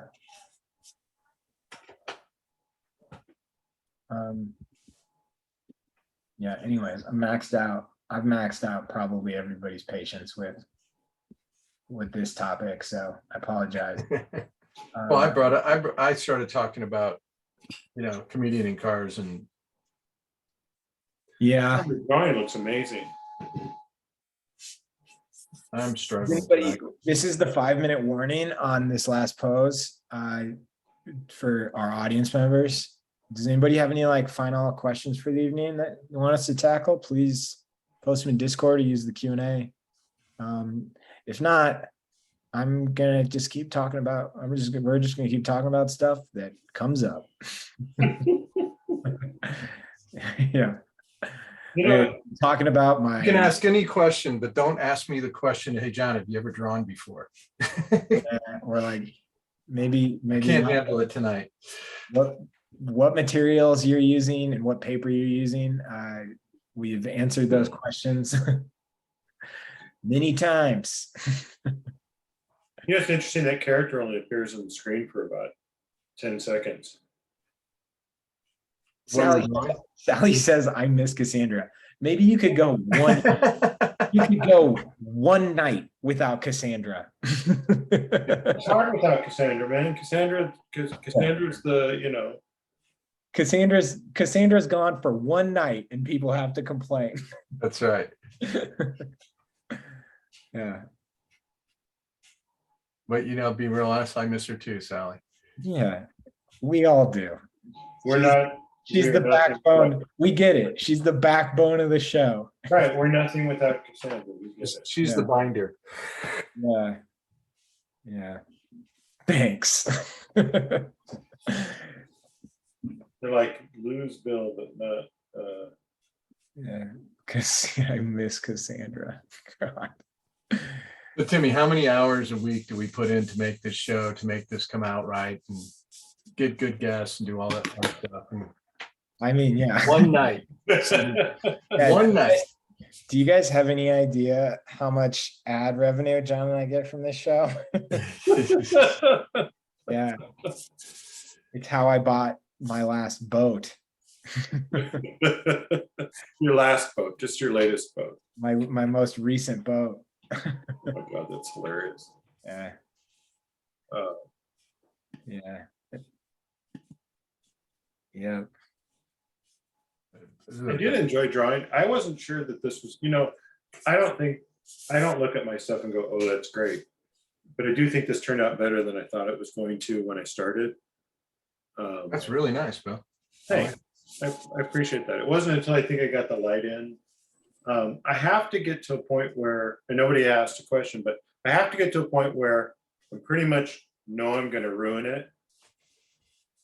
And then I sort of have to fix it to make it work for me. That's not every drawing, but that's a lot of them. It seems like it always seems like it has to go through that process. My illustrations used to have to go through that process. They don't go through that process as much anymore. But most things I do. So it's like my own version of bombing on stage, you know?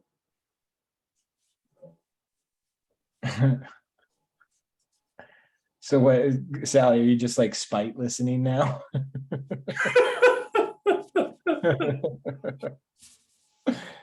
Yeah, I guess I'll just stay on.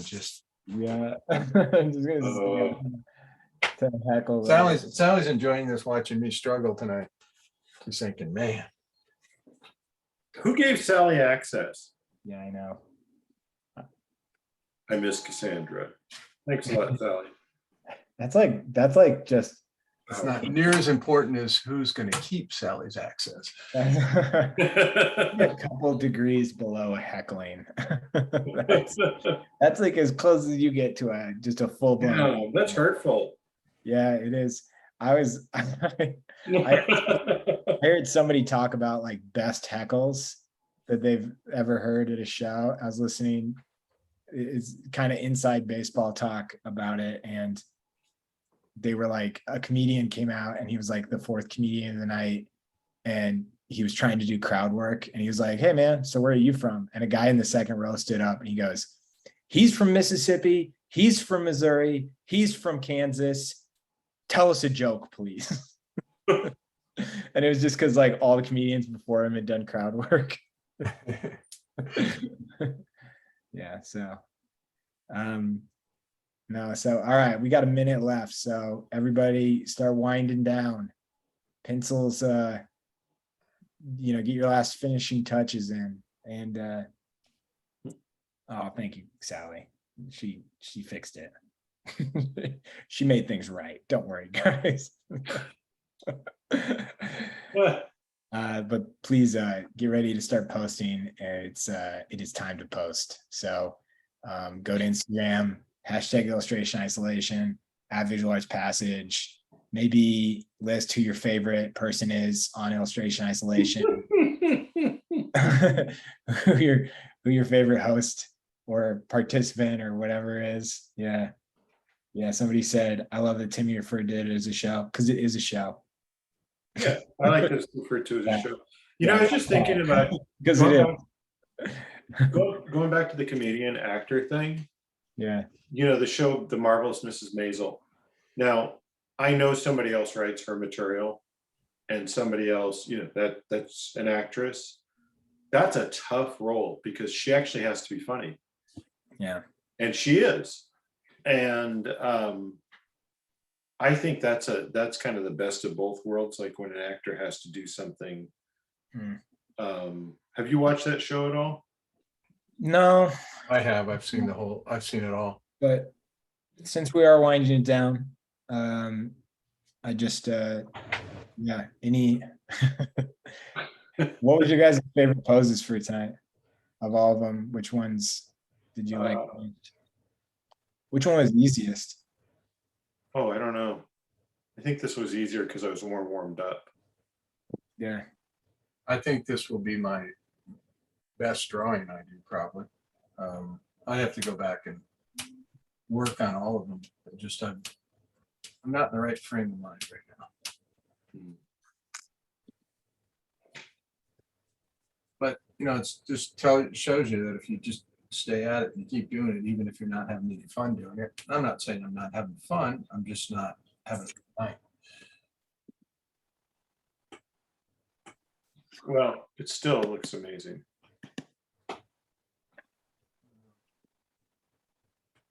What do you know, Bill? What do I know? That's right. That's what I say to that. What the hell do you know? Thanks. Between this and being shut out by Sally and shut out by the Mrs. Maisel, I don't know. Hey, somebody did ask about if our classes are accredited. They're not accredited. They're entirely focused on portfolio and skill development, which we feel is the most important thing for career development. John, do you want to elaborate on that? Yep. We've done accredited before and spent more time dealing with the accreditation than dealing with teaching the art. This is whether you're going to be a painter, an illustrator, a concept artist, you're going into a non-degree bearing industry. Nobody really cares much about your accredited, about where you went to school, the only thing that's important is your portfolio. And again, you can prove me wrong. There's caveats where, somebody's got to get a visa or whatever it might be, but there's no point of talking about getting a visa unless your work's good. And yeah, that's what the whole focus is about, building a professional portfolio.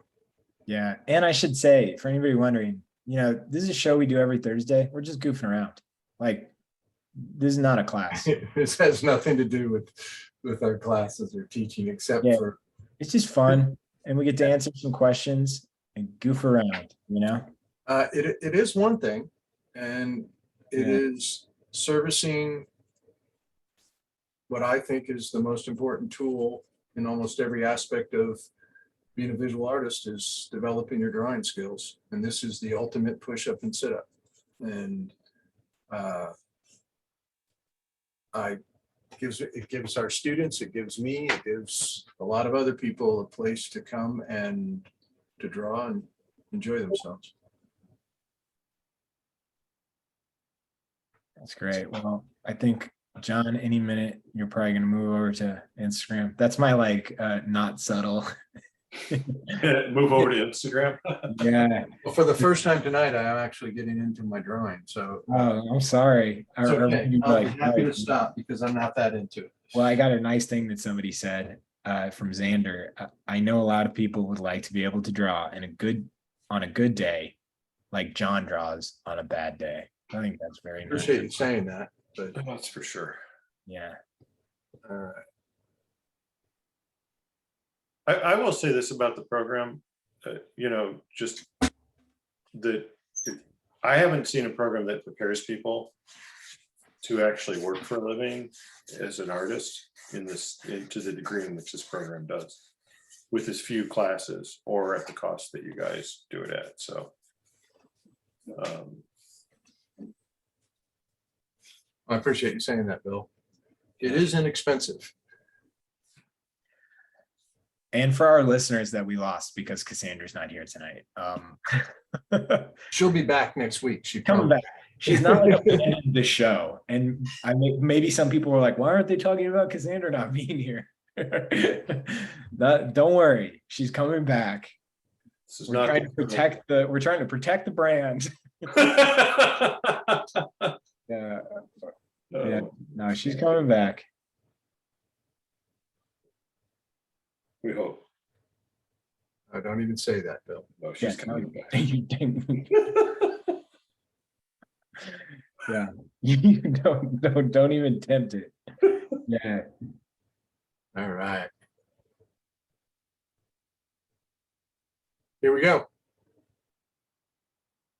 All right. Reposition this. All right.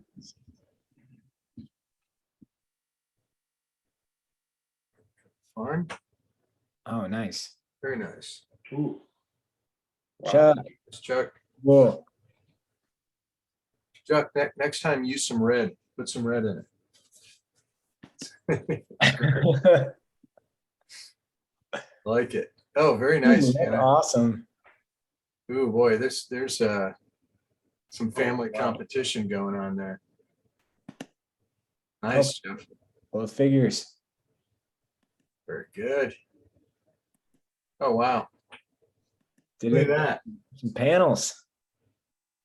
Designing the page and everything. That's great. I love that. Oh, wow. Very well done, Gary. I wonder if Sally had time to draw tonight or if she was just too busy burning us. Yeah. I want to see the work.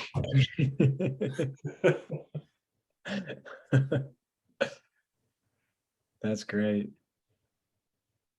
Ooh, Ooh, nice. beautiful. That is fun. That's awesome. Oh, that's cool. Very cool. Good drawing.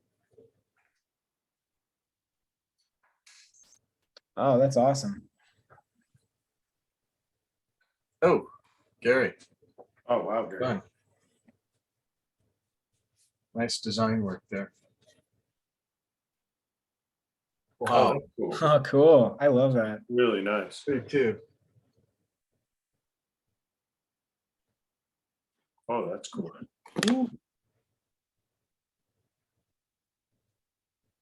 Nice. Whoa, AJ, nice. Wow, AJ. Good one.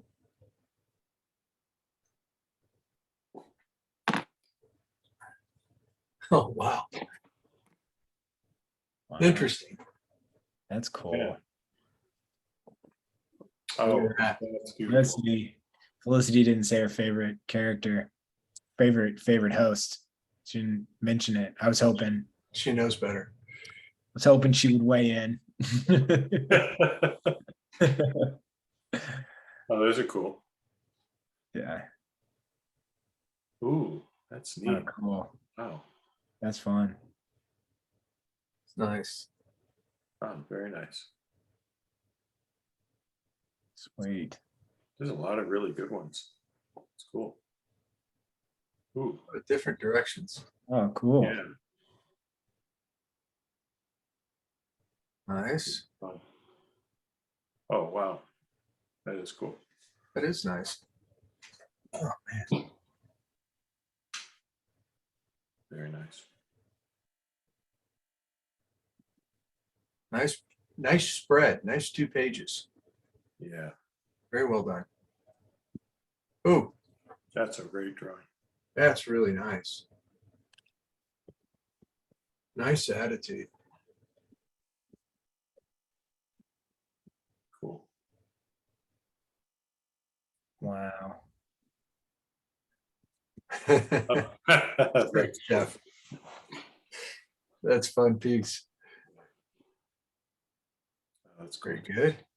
While we're flipping through this, I do want to let everybody know mini courses. You can enroll for Tony Rodriguez animation for illustration right now. But big news is enrollment for the illustration program and character design program starts in 7 days. It opens in 7 days. And today we just posted our guest speakers. So go to the website if you want to see more. We've got a killer lineup. We've got Gil Ashby. You've seen him on the show before if you're a longtime listener. Grace Liu, Sam Hogg, Lindsay Gallant, and this is a huge get for us, Tara Whitlatch. Oh, man. That is a huge get. That's a huge get for anybody. That's good, Chuck. That's a great drawing, Chuck. So that is for our October 8th start, correct? Yes.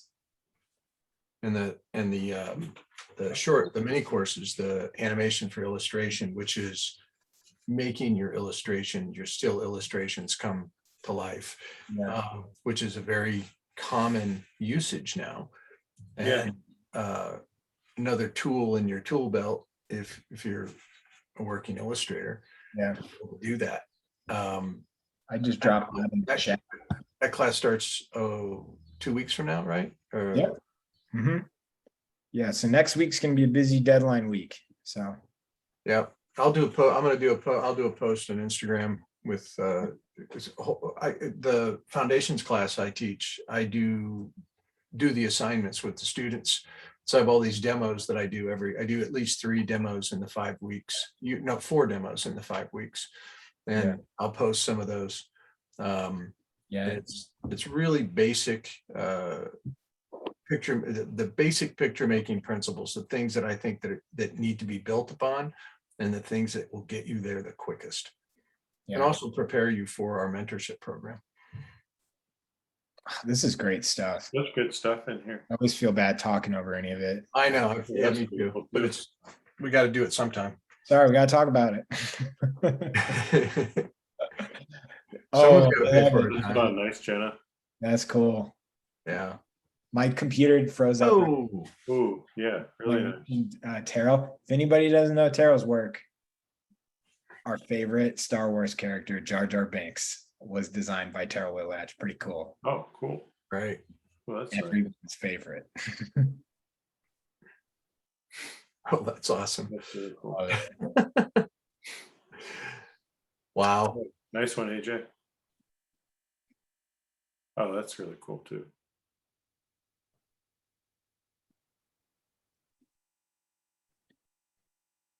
Nice.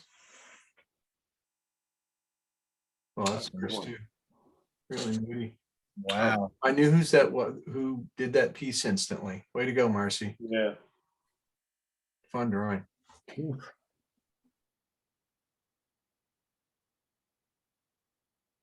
Oh, there you go, Sally. So let's do a critique on this piece. How about that? Yeah, let's do that. I like that idea actually quite a bit. I'll critique it. It's a good job. Nice job. I love the background on it. Very nice. The attitude. Oh, nice, Addie. Very nice. Addie's back. Awesome. Yeah. Well, I don't know if she's back. Says Fairfax, Virginia. I just meant she's drawing with us. I know, but she's been all over the place. I mean, looking at her posts for all summer. That's awesome. That's a beautiful piece, Addie. Oh, that's very cool too. Nice, Jenna. Very nice. Oh, fun. Nice. Good job. Oh, that's a nice one.